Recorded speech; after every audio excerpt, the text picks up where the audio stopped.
He had been with Rose for 6 years. He originally thought we would get married, have children and live happily ever after. But on my birthday Rose's first love returned to the country.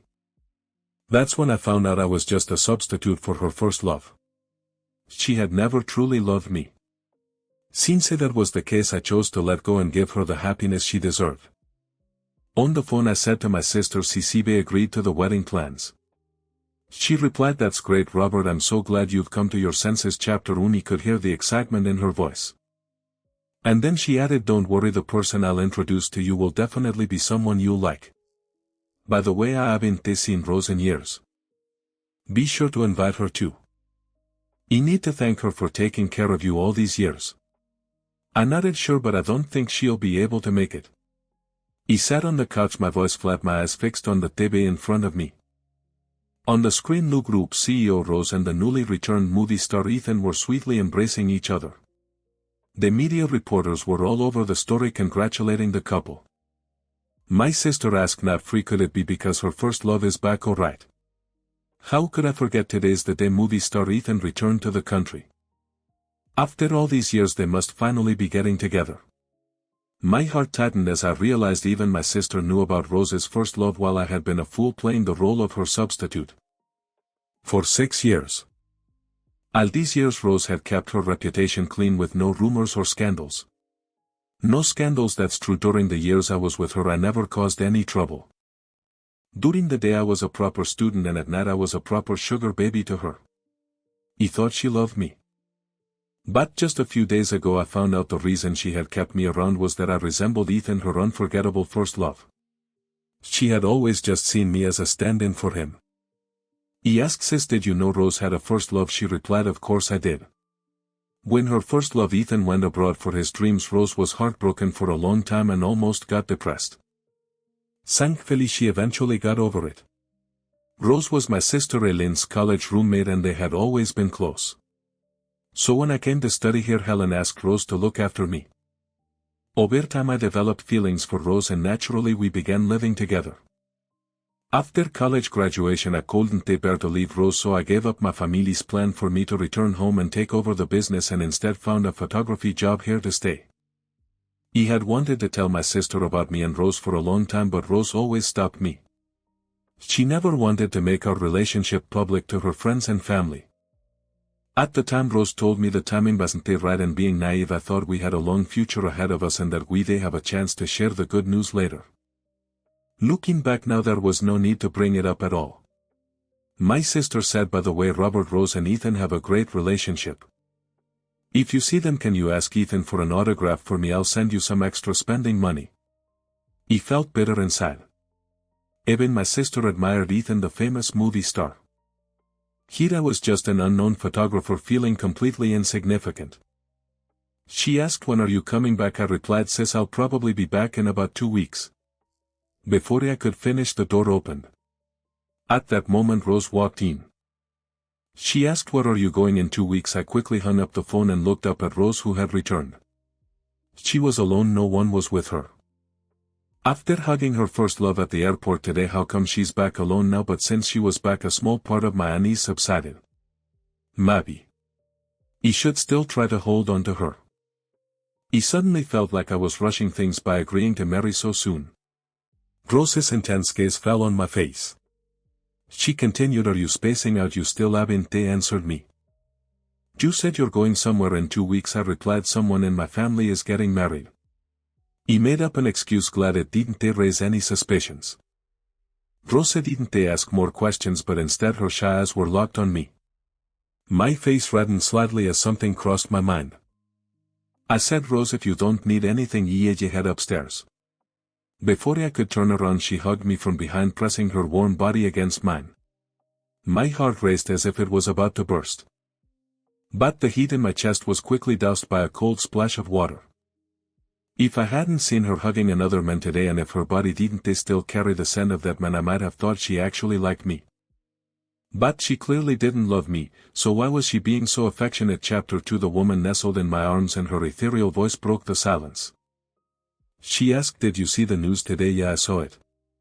He swallowed hard. Could this be her final hug? She asked again. What do you think about it? I remained silent. She continued, there's a welcome back party tonight. Y ella take you there. Y remember your sister's a fan of Ethan, so you can ask him for an autograph on her behalf. I'm sure ella agree. Okay. She said I have to go to work, so I won't be staying for dinner. Rosa grabbed her car keys and phone ready to leave. I couldn't help but try to keep her. After all, today was my birthday and I couldn't believe she had forgotten. I said, Rose, why don't you stay for a little while and eat before you go? The food's already ready. She replied, no, I have a meeting with a client. You go ahead and eat. Ella have my assistant pick you up for the party later. I didn't insist. I just silently watched as Rose walked out of the door. In the past, every year on my birthday she would give me small gifts. A scarf she had knitted herself or figurines of things I liked. Rose knew I loved photography. Whenever she heard about an auction for camera equipment, no matter how much it cost, she would buy it for me. This year everything had changed. She no longer cared about me. In the end, I threw all the dishes I had carefully prepared into the trash, just like my love for her, no longer worth holding on to. Used after throwing the trash away, my phone pinged with a series of birthday greetings. I was surprised that my friends had remembered my birthday. Even my older sisters had sent red envelopes. At that moment, 2 strangers added me as friends. I didn't recognize them, but usually people who had my number were either friends or acquaintances, so I accepted their requests. The first profile picture was of a lazy cat. As soon as I accepted the request, the person sent me a huge red envelope accompanied by pictures of flowers and wine wishing me a happy birthday. I asked, who are you? The person replied, hello, my fiancé. Happy birthday. I didn't expect this fiancé, whom I hadn't even met yet, to be so generous. It looked like they have to make an even bigger gesture when it was her birthday. The second profile picture seemed a bit familiar. As soon as I accepted the request, the person's moments popped up with a post. The picture showed a plate of shrimp and a pair of hands peeling the shrimp. I recognized those hands. The nails were painted with designs I had done myself. I was stunned. Rosa, who always claimed she never did anything with her hands, was peeling shrimp for someone else. This was something I had never experienced in all the years we were together. Back then I always peeled shrimp for her while she worked on her laptop, quietly waiting for me to feed her. There were times when I pricked my fingers on the shrimp shells and bled, and it always hurt, but I just endured it. But now it seemed Rose was peeling shrimp for someone else. This was the difference between being loved and not being loved. The caption read, round and round eBay returned home, but sis still waiting for me. She knows I love shrimp, so she bought all the shrimp from the restaurant. A sharp pain shot through my chest. My mind raced as I recalled Rose's profile picture frame. No wonder this new contacts frame looked familiar. It was clearly a culprit's frame. All these years I had never been given such treatment because Rose was afraid that anyone would find out about us. He had been the only one kept in the dark all this time, while she had already made it clear to everyone that her heart belonged to someone else. Chapter 3. He had unknowingly fallen asleep on the sofa, and it was Rose's voice that woke me up. It was almost time for the dinner party. She said, change into this. As my little brother, you can't embarrass me tonight. Got it? Rose handed me a box. I hadn't planned on going, but under her gaze I reluctantly changed into the suit she had prepared for me. She said, Robert, you look really handsome. Your future girlfriend is going to be so lucky. Rosa came over and adjusted my clothes, clearly pleased with my appearance. A sense of pride quietly swelled in my chest. Was she trying to distance herself from me, or was she giving me a warning? In any case, it didn't matter. I had already decided to leave. I nervously swallowed, my voice almost failing me, and I reminded her, sis, it's time to go. She nodded, let's go. She walked ahead of me, and I made sure to keep my distance, no longer engaging in any intimate gestures. We walked in silence, one in front, the other behind. Rosa sat in the driver's seat, and I initially planned to sit in the front passenger seat. However, Rose frowned and said, Robert, you sit in the back today. Okay. I didn't ask why, and obediently opened the door to the back seat. I knew the front seat was typically reserved for a girlfriend or boyfriend. But now our roles had clearly changed. At that moment Rose's phone rang, its ringtone echoing in the back seat. She said, "Robert, pass me my phone." It was almost second nature for Rose to toss her phone into the back seat as soon as she got into the car. Her pale arm stretched back to grab it, and I couldn't help but think back to the photo from last night. The image of her peeling shrimp for Ethan. He froze for a moment, lost in the thought. Rose snapped me out of it. "Robert, the phone." He came back to my senses and reached for it, handing it to her. As I did, I noticed the name on the caller ID, husband. I hadn't expected Rose to be serious about marrying someone else. But what was I, a sugar baby or just a little brother? What kind of little brother spends the night hugging and sleeping together? Rose didn't explain. Maybe she had just accepted it herself. On my phone I had messages filled with birthday wishes from friends, but not a single one from Rose. She said, "Okay, I'll be right there to pick you up." Her voice was soft, carrying a hint of joy. When she turned back to face me, her smile was a little awkward. She said, "Sorry Robert, Ethan's car broke down and I need to go pick him up." "Okay." My expression didn't change and I continued quietly scrolling through my phone. She said, "Robert." Amy, I looked up at Rose. She continued, "Robert, I'm not getting any younger. You should start thinking about getting married." He nodded. "Okay, I hope you find happiness." Chapter 4. Is this really how you feel? Yeah. The car quickly arrived at the spot where Ethan was waiting. By the roadside. Ethan instinctively reached for the back seat, but when he saw I was already sitting there, he stopped. "Ethan, you sit in the front," Rose said with a gentle smile, looking at him. Ethan replied, "I get car sick in the front, so I'll sit in the back." "All right then." Rose didn't say much more, and after Ethan got in she started driving again. Once in the car, Ethan greeted me, "Hey kid." He responded, "Hey."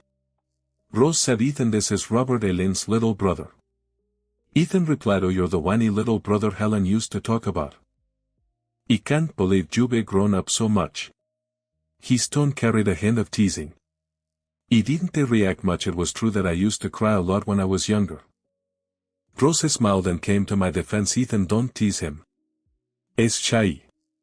She paused for a moment before adding, "Robert, this is Ethan, my fiancé. I'll be your brother-in-law from now on." "Okay, sister." This would be the last time I called her sister.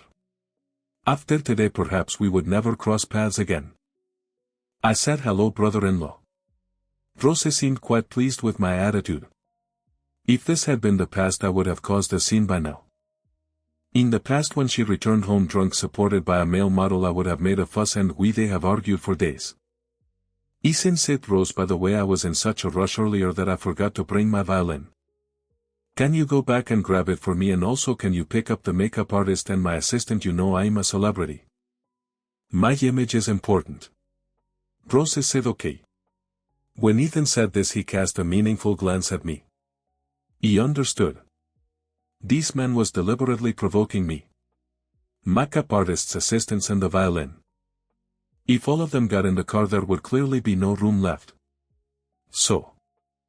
Rose pulled over to the side of the road, then sent me the address and a 2,000 RMB red envelope saying, "Robert, why don't you just take a taxi? eBay sent you the address." He understood. This wasn't a birthday gift, just the taxi fare. Normally her birthday red envelopes would be 520 or 1314 with good meanings behind them. He didn't say anything and silently got out of the car. As I got out, I clearly saw a glimmer of coldness in Ethan's eyes, followed by a victorious smile. Standing by the roadside, I watched as Rose's car slowly drove away, disappearing from my sight. He opened the taxi app. He noticed the location was quite remote with hardly any cars passing by. He walked along hoping to catch a ride, but even when cars passed, no one was willing to stop. By the time I arrived at the hotel, the banquet had already started. Chapter 5. Rose and Ethan as the stars of the banquet were already being fawned over on stage as they gave their speeches. He quietly entered the exhibition hall and found a corner where no one noticed me. He grabbed a quick bite to eat. After a 2-hour walk, my feet were sore and blisters had already formed.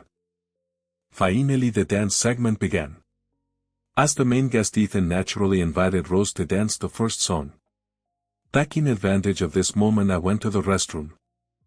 When I saw my own disheveled appearance in the mirror I splashed some cold water on my face. Suddenly I was grabbed from behind and a sack was thrown over my head. A few people started beating me. One of them said, "Look at you think you can compete with Ethan for his girlfriend exactly. This is what happens when you offend Ethan the movie king." They kept hitting me until they were tired then finally stopped. He was in so much pain and before I could even pull myself out of the sack I heard the bathroom door click. It was clearly locked from the outside. Despite the noise in the restroom no one seemed to notice. Clearly the hotel staff had been bribed. He struggled to tear the sack off my body, every inch of me ached and I could hardly stand. When I finally crawled over to the door I realized it wouldn't open. The lights went out just then as well. I have claustrophobia. As a child I was locked in the basement by my friends and by the time my older sisters came to find me I had already passed out. Now I felt lightheaded and trembling. He pulled my phone from my pocket and dialed Rose's number. The phone rang a few times before it was picked up. On the other end I heard, "Robert, your sister drank too much and is already asleep." But I clearly heard Rose's voice asking, "Who is it?" Ethan quickly hung up. He knew Rose must have been with Ethan. When I tried calling again the phone had already been turned off. He was left alone in the bathroom for the rest of the night. Of course I fainted later on due to fear. The next day the staff found me and sent me to the hospital. Thankfully I was treated in time and when I finally woke up it had been 5 days. He took out my phone hoping to see if Rose had tried to contact me. But all I found was a simple 2-word message, "On business trip." The date was 5 days ago. He absent-mindedly scrolled to it tense moments. There were photos of meals, sightseeing and travel check-ins. It was clear that they had gone on a honeymoon early. After being discharged I went to the hotel to check the surveillance footage only to be told that the cameras were broken and couldn't be checked. No surveillance meant no evidence to prove that the people who attacked me were Ethan's fans. What a coincidence, the cameras just happened to be broken and I had no way of checking them. He had no choice but to return home in disappointment. He couldn't help but wonder how did Ethan's fans even know who I was. I had barely ever been in public with Rose. He hadn't expected Ethan to harbor such hostility toward me. He had no evidence, so I decided to return home and pack up my things. He didn't have much, mostly photography equipment. But as soon as I opened the door I was greeted by the sight of the two of them cozy and affectionate kissing in the living room. He hadn't expected to walk in on such a scene. Chapter says he didn't know whether to leave or just say you two continue. Rose said, "Robert, you're back. Ethan will be staying with us for the next few days." As he said this the two of them were still tightly pressed together, reluctant to part. Okay. He had no issue with Ethan moving in. After all, he would be the one in charge here sooner or later. Ethan said, "Rose, you're so good to me. Once the heating in my place is set up I'll head back." Rose replied, "Why go back? But mine is yours. We're not strangers." Rose gave a soft laugh, then let go of Ethan and walked to the fridge to grab him a drink. It wasn't until just then that I realized Ethan didn't like cold drinks. Rose said, "You must be exhausted from packing earlier. Let me heat up some milk for you." Okay. They exchanged knowing glances and I, unwilling to stay as a third wheel, decided to head to my room to pack up. As I reached the door to the room on the second floor I suddenly froze. On the floor scattered all around were my photography equipment and film rolls, some of which were falling out onto the ground. There was also a water stain on the floor with some of the film soaked in water. A lot of my equipment was piled up as though it had been deliberately broken. Ethan said, "Robert, I'm sorry. When I saw you weren't back yet I was cleaning up your room and accidentally knocked your stuff over. I don't know how much your equipment costs, but if you want just name a price and I'll pay you back." Rose, hearing the noise from upstairs, came up and glanced at the scattered equipment. She casually replied, "It's just some photography equipment, Ethan. You didn't do it on purpose. This stuff isn't worth much. We just buy some more later." He clenched my fists tightly. These were the photos I had worked on for many years, pouring so much effort into them, and now they were destroyed. Some of it was even due to be sent to the magazine tonight. Rosa knew these things were precious. She never allowed anyone to clean in my room, yet she let Ethan in here. He was furious. If the room outside was like this, what about inside? He quickly walked into the room. He found my laptop lying on the floor alone and untouched. The floor was soaked with water as if someone had intentionally flooded the place. Clearly all the data on the laptop was gone.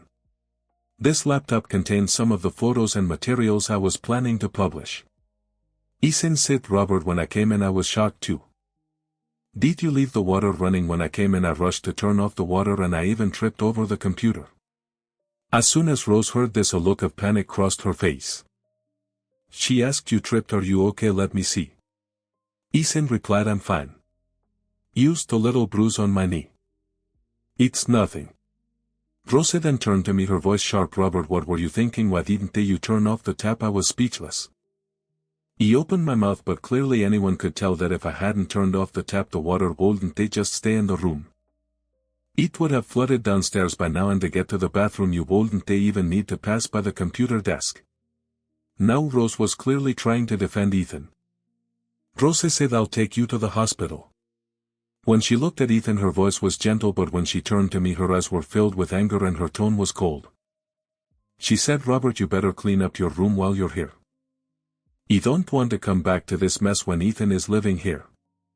Chapter 7. After Rose finished speaking, she took Ethan to the hospital. Not long after they left, I started to pack up the film rolls. Fortunately I managed to salvage some. As for the damaged equipment and computer, I called in a professional to handle it. He was informed that most of it was beyond repair, with many parts no longer available on the market. The undamaged items I carefully packed up myself. He arranged for a courier and, to be safe, paid 10 times the usual amount for insurance, sending the equipment back to my hometown. However, the courier hadn't gone far when the van was stopped and a fire was set to burn everything inside. When the courier called me crying to explain what happened, I stood frozen in place, half in shock. How could this happen? I knew from start to finish that Ethan was targeting me. He hadn't done anything wrong in these past days, so why was he doing this to me? It had happened before at the hotel, and now it was the courier. What would happen next? Just as I was trying to make sense of it, Rose and Ethan got out of the car. I couldn't hold it in any longer and stormed up to Ethan, grabbing him roughly. He shouted, "Ethan, what the hell is going on? Why are you doing this?" Rose yelled, "Robert, what are you doing? Let go of Ethan right now." A flash of displeasure crossed her face as she grabbed my wrist. Her voice was cold and stern, but my gaze remained fixed on Ethan. He said, "What am I doing? Why don't you ask him what he's been doing?" My eyes were bloodshot, my entire body on the verge of exploding with anger. Ethan replied, "Rose, I think I accidentally broke his photography equipment. Is still mad about it." "Sorry, little brother," he said with faint remorse. "I'll pay you back for your equipment. Tell me how much it cost and I'll have my manager transfer the money." Ethan shot me a look that was full of arrogance and mockery. Rosa said, "Isn't this already settled? Robert, why are you still hanging on to this? I'm ordering you now to let go of him." Rosa squeezed my wrist tightly, causing me pain, but eventually I released. Hair grip. He slumped to the side, feeling utterly helpless, as if my soul had left me. Rosa said, "I already told you I'll buy a new set of equipment. You don't need to keep dwelling on this. After all, Ethan didn't mean it. In the end, you didn't even turn off the tap. He didn't respond." Every piece of equipment was something she had given me, and I cherished them so much, never wanting to let them get damaged. Many of them were rare and no longer available for purchase. But to Ethan none of it mattered. Did that mean I didn't matter either? How could I have forgotten I was always a dance substitute? He should have seen it long ago. Rose didn't love me, she just loved the fact that I looked like Ethan. My heart died completely at that moment. That evening I spent the night on the couch just trying to get some rest, but I could hear the sounds of Rose and Ethan in the upstairs room, their voices filled with intimacy. I lay downstairs quietly, enduring the torment of it all. Chapter 8. The next morning I quickly washed up, changed clothes, and was ready to leave. Then Rose came downstairs dressed in a black lace nightgown. When we used to sleep together she would wear something equally provocative. I couldn't help but notice the hickeys on her pale neck. He quickly looked away, grabbing a coat from the side and heading for the door. If Ethan saw me looking at Rose like that, I couldn't imagine the drama that might unfold. Rose asked Robert, "Did you make breakfast?" Rose stretched with a yawn and slowly made her way toward the couch. It was her usual morning routine. She would lounge on the couch for a while, then ask me to massage her shoulders to relax her, and after that either bring her breakfast and say, "Queen, please enjoy your meal." I replied, "No, I didn't make it. I have some things to do, so I'm heading out." He averted my gaze and stepped out the door. She asked, "Wait, where are you going?" Rose, like a lazy cat, lay on the couch, her alluring nightgown barely covering her thighs. Her body exuded a sensual charm. Hadn't she and Ethan enjoyed themselves enough last night? Was she now trying to seduce me? I swallowed hard, forcing myself to look away. "I'm just heading to the studio. I'll be back later." She replied, "Your studio doesn't make much, does it? You're always traveling for work. Come here and give me a shoulder massage and I'll drive you there later."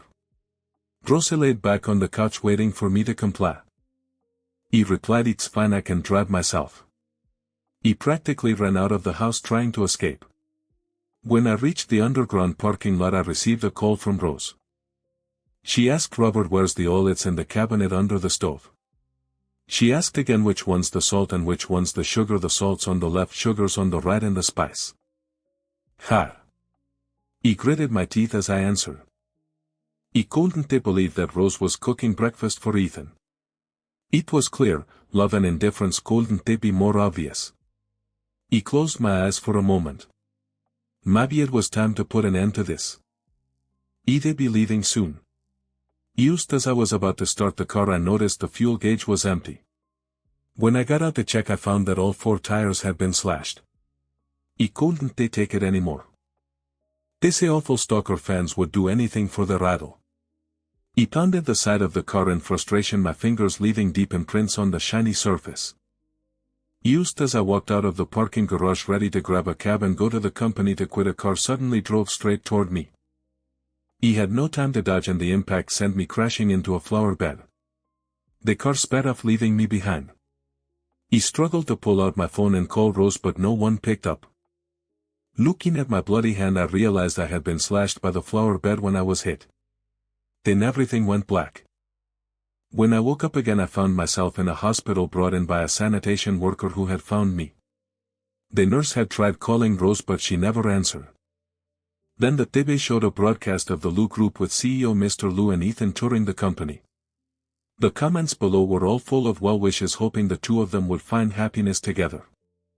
Chapter 9. I stared faintly at the two people on the TV, their sweetness almost unbearable, and despite the pain in my hand I forced myself to say, "I'll sign it myself."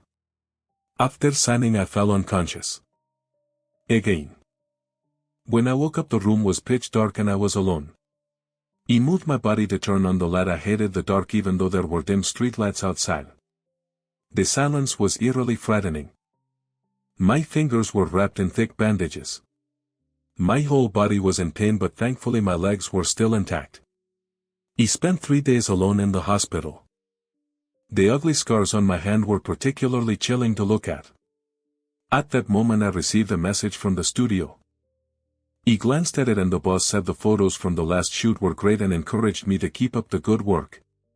I thought for a while and decided to tell the boss I was resigning. He called and said, "Sorry boss, I want to resign.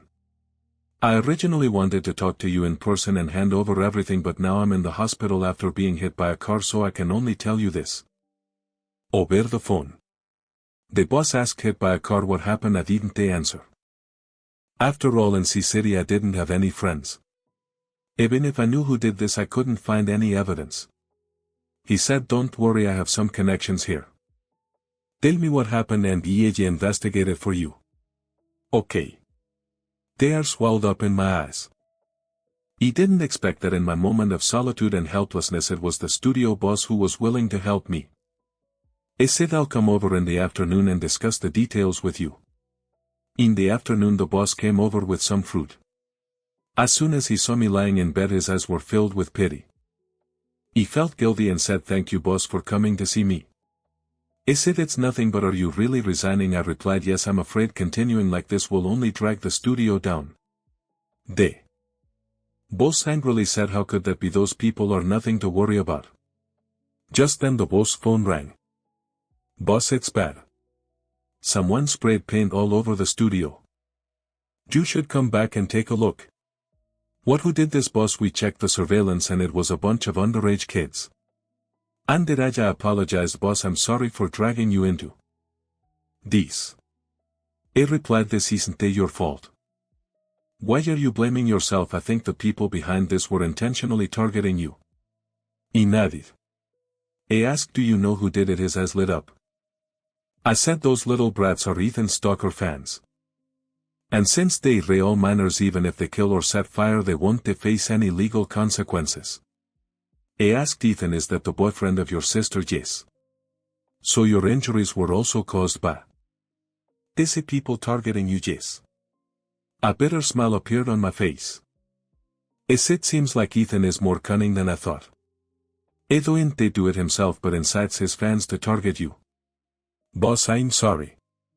Don't apologize. Don't worry. I'll get to the bottom of this. Even if I can't get those kids to pay, I'll make their parents pay for it.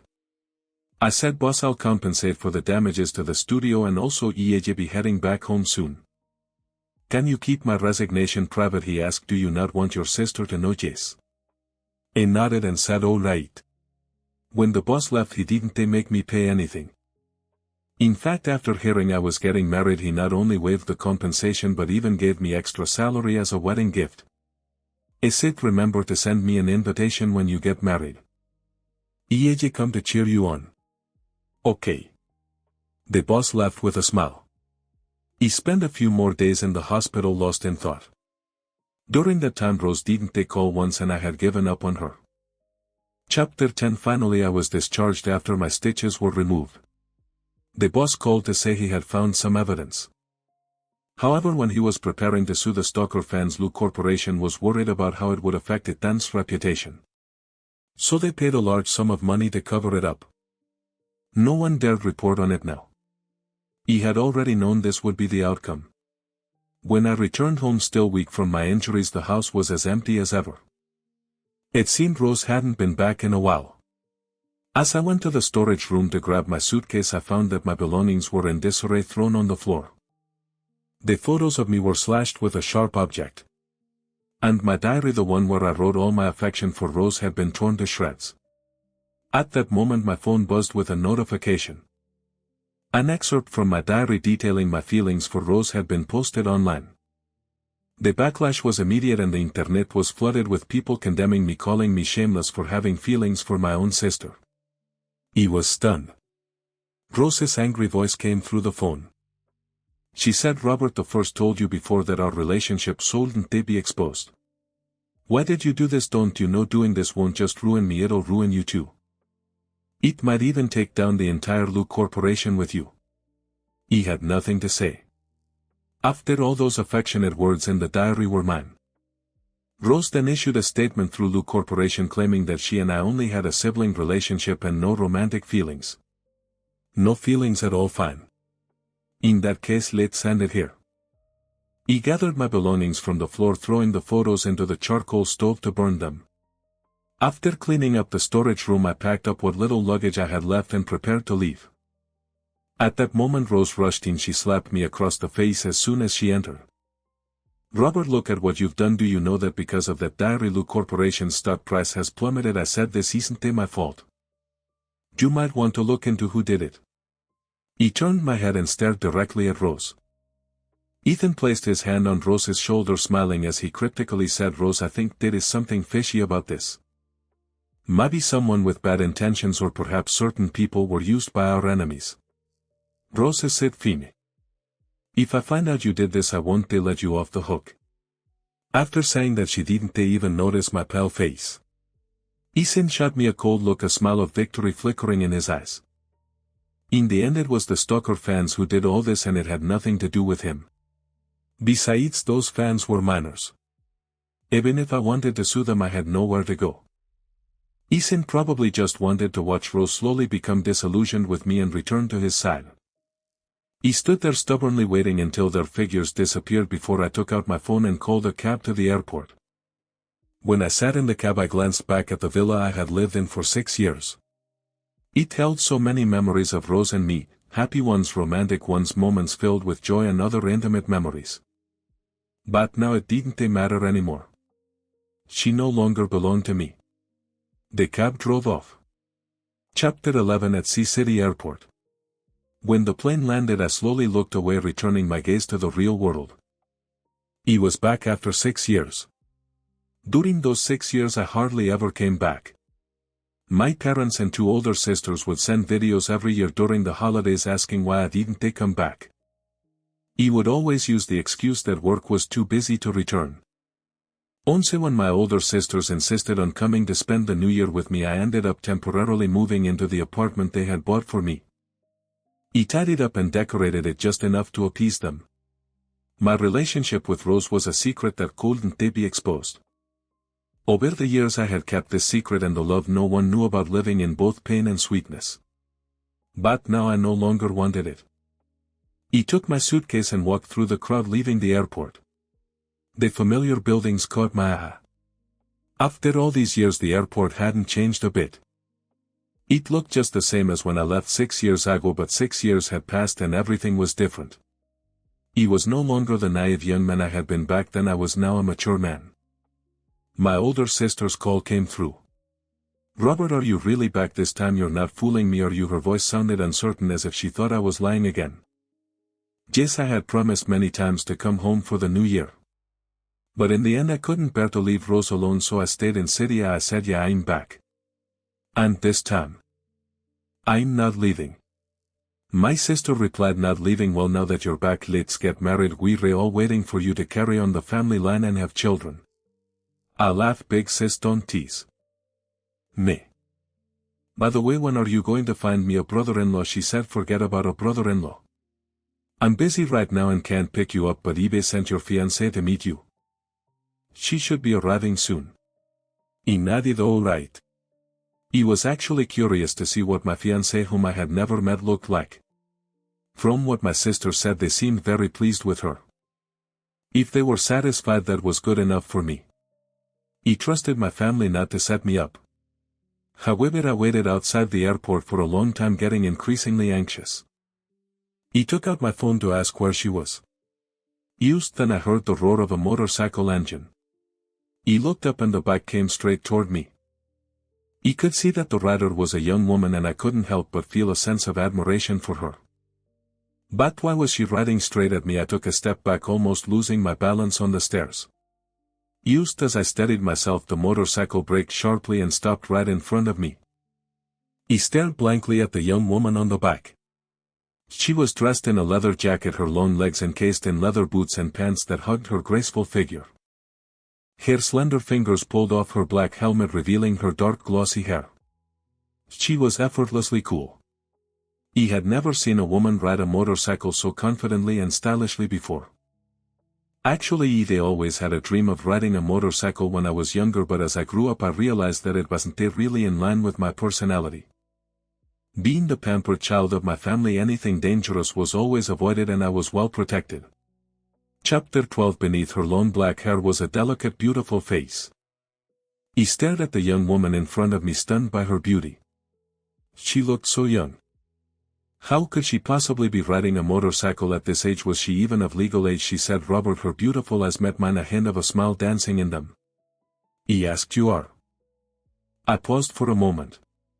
"Could this be my fiancé?" She smiled brightly and said, "Hello, I'm Valentina, your fiancé." Valentina smiled as she spoke, and I was instantly captivated by her smile. "Hello," I stammered, extending my hand. But then I saw the bandages on my hand and quickly retracted it. I said, "Sorry, I have an injury on my hand." She asked, "Is it serious?" Before I could answer, she grabbed my wrist, clearly intent on checking my injury. I said, "It's okay." She frowned it. "Okay, you be wrapped it up this thick and you're saying it's okay? Come on, I take you to the hospital to get it checked out." There was a coldness in her eyes for a brief moment, but it quickly vanished. I protested, "No need, I already had it treated." She insisted, "No way. I won't feel at ease until you get checked out. This hand is important, it's going to be used for painting and taking photos." You can't just ruin it like this. I thought I could support you can't just lie around at home all day. I replied don't worry I won't rely on you to support me. Her first sentence was filled with concern but the second was more of a playful jab. I was taken aback by how much she seemed to know about my work and preferences. Clearly she cared about my injury, though her words were a bit sharp. Valentina chuckled and said alright I was wrong. Let's get in the car, there was some traffic so I'm a bit late. He asked Daddy, are you legal? I stood there staring at Valentina. She looked so young. Was she really old enough to be riding a motorcycle? She laughed and said I'm only 1 year younger than you. Do you think I'm not legal? If you want I can show you my ID when we go to get the marriage certificate. Valentina's mischievous smile made me feel embarrassed. Y esta mered no need. I believe you. What, she was only a year younger than me. I couldn't believe how playful and cute she was. At that moment I felt more at ease than I ever had with Rose. She said alright, put on your helmet. Let's go to the hospital for a checkup. Valentina grinned as she put a black helmet on my head. I stood there mesmerized as she carefully adjusted the helmet for me. Was this really my wife-to-be? If she was I could certainly accept that. She said all set, now sit tight. We're ready to go. Aime. I climbed onto the motorcycle. As a child I had always dreamed of riding one. Back then motorcycles weren't as common and I thought people who rode them were incredibly cool. My family had many motorcycle models. But they discouraged me from riding, worried about the danger. So as I grew up my interests changed. Now I still thought people who rode motorcycles were cool. As the bike revved a laugh I tightened my grip around Valentina's waist. Chapter 13. With one hand injured I could only use my other hand to hold on tightly. My arm wrapped around her slender waist, pressing my body close to her back. From this position I could tell that the girl in front of me was small in size. I had noticed earlier that she seemed to be about a head shorter than me. Out of the corner of my eye I caught a glimpse of Valentina's lips curving slightly into a smile. The motorcycle was fast. Before long we arrived at a city hospital and the bike came to a smooth stop at the entrance. When I got off my legs felt numb and I felt a bit lightheaded, likely from motion sickness. Thankfully Valentina quickly reached out and caught me, preventing me from fainting right there at the hospital entrance. I felt embarrassed and quickly muttered thanks. She nodded and said let's go inside. Ella have someone check on your injury. Valentina casually took out the motorcycle key, then grabbed my uninjured left hand, leading me inside. The head nurse greeted her with a smile. Valentina, you're here. Your mom's in surgery. As soon as the nurse saw Valentina she couldn't help but tease her. Valentina was the daughter of Dr. Suan. At her age not dating had become a frequent topic of gossip among the nurses. The nurses often joked about how someone so accomplished in her childhood could still be single at this age. Now that Valentina was older and more beautiful the teasing had only increased. And with the pressure of her single status she was constantly mocked by those around her.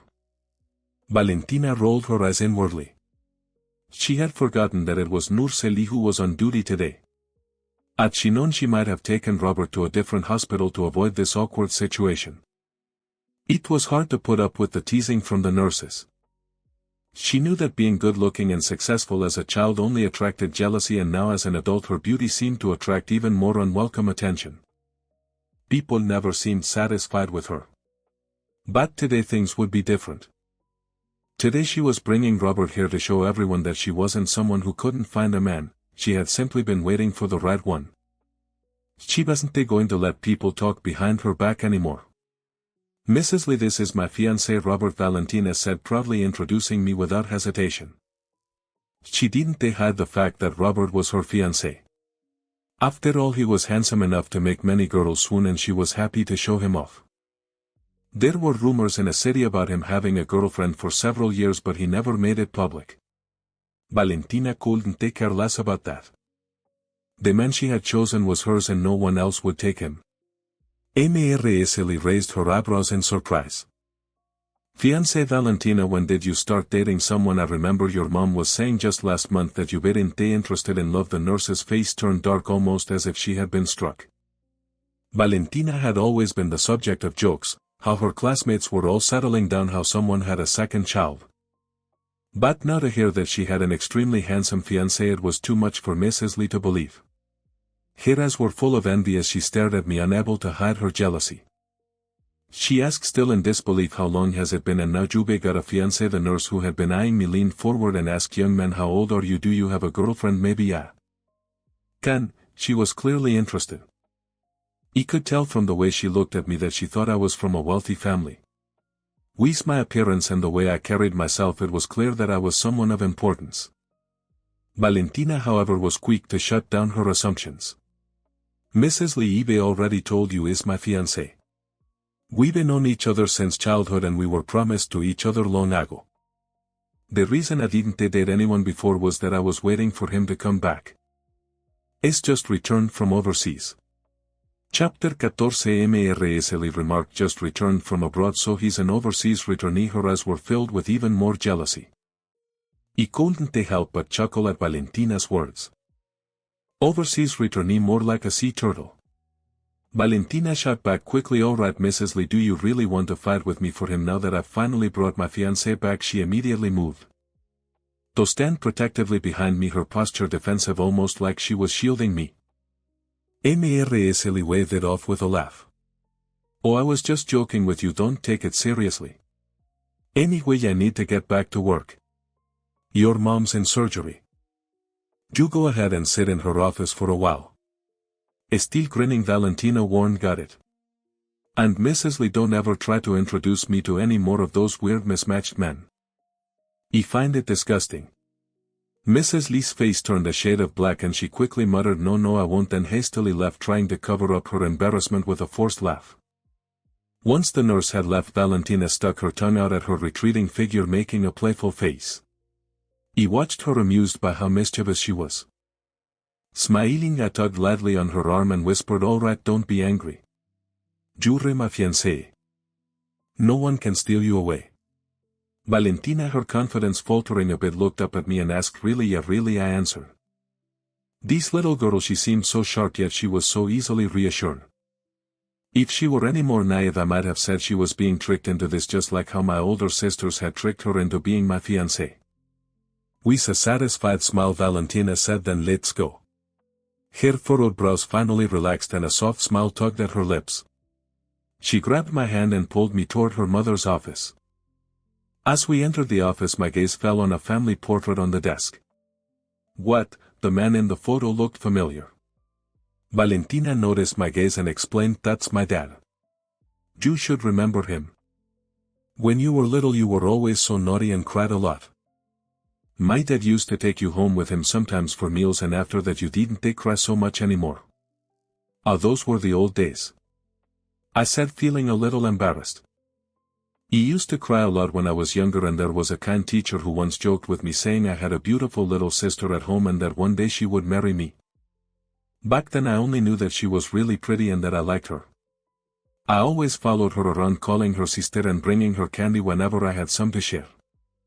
He had two older sisters who were much older than me, and they spoiled me, buying me candy and treats. Whenever I got something delicious, he'd save some to share with the little girl. He never expected that the little sister I used to share candy with would turn out to be Valentina, the girl who once jokingly said she would marry me when we grew up. Valentina suddenly leaned in closer, grabbing the collar of my shirt. Robert, do you remember what you promised me when we were little? I had no choice but to look down at her, her small hands clutching my shirt, and asked, what did I say? Did I say something inappropriate? Back then she narrowed her eyes, a smirk playing at the corners of her lips. You told me that if I ate your candy I'd have to marry you when we grew up and be your wife. He blinked, confused. Did I really say that? I was honestly a little lost. After all, it was something that happened when we were kids and I couldn't remember all the details. I promised her something like that. She snorted and said, oh, you don't want to admit it? How I quickly defended myself. No, I just really don't remember. Valentina tugged at my shirt again. Standing on tiptoe. Her face was moving closer and I could feel the tension between us as our faces neared each other. We were so close that I could almost feel her breath on my skin. It froze my heart racing. This girl was so bold, and here we were in a hospital and she was, "Valentina, what are you doing?" Chapter 15. At that moment a soft voice called out from behind us. Valentina turned around and said, "Mom, you're back already." She let go of my collar and glanced at her mother with a somewhat awkward look, like a child who had been caught doing something wrong. He quickly adjusted my collar and turned to face Mrs. Sue. Mrs. Sue smiled at me and said, "If I didn't come back you would be scared my son-in-law away." Her smile was warm and I couldn't help but return it. He greeted her politely, "Hello, Mrs. Sue." He looked at Mrs. Sue, noting her gentle expression that reminded me of a mother's warmth. It made me feel strangely comforted, and for a brief moment I felt a pang of homesickness for my own mother. Mrs. Sue walked over and gently smoothed the wrinkles on my shirt caused by Valentina's earlier grip. "Good boy, you're back, that's all that matters." "Thank you, Mrs. Sue," I said, stretching my hand toward her. When I saw my injured hand I quickly withdrew it, feeling the awkwardness creeping up on me. Mrs. Sue noticed and asked, "What happened to your hand? Let me see it." Her eyes filled with concern as she gazed at the bandaged wound on my hand. "It's nothing, I just tripped," I explained, trying to downplay the injury. "You tripped and hurt it this badly?" she asked, clearly unconvinced. She carefully unwrapped the bandages, revealing a long cut that ran down from my wrist, twisting down my arm. Thankfully my palm was unaffected. "Who did this to you?" she asked, her voice sharp with concern. Valentina, standing nearby, looked at my hand with a trace of hurt in her eyes. Her voice became soft and filled with worry. "How did this happen? It looks so bad." He quickly reassured her, "I'm fine, don't cry." He hadn't expected her to be so sensitive. It was a surprise to realize that besides my parents and sisters there were others who cared enough to be concerned about me. Mrs. Sue asked again, "Are you really okay with the wound?"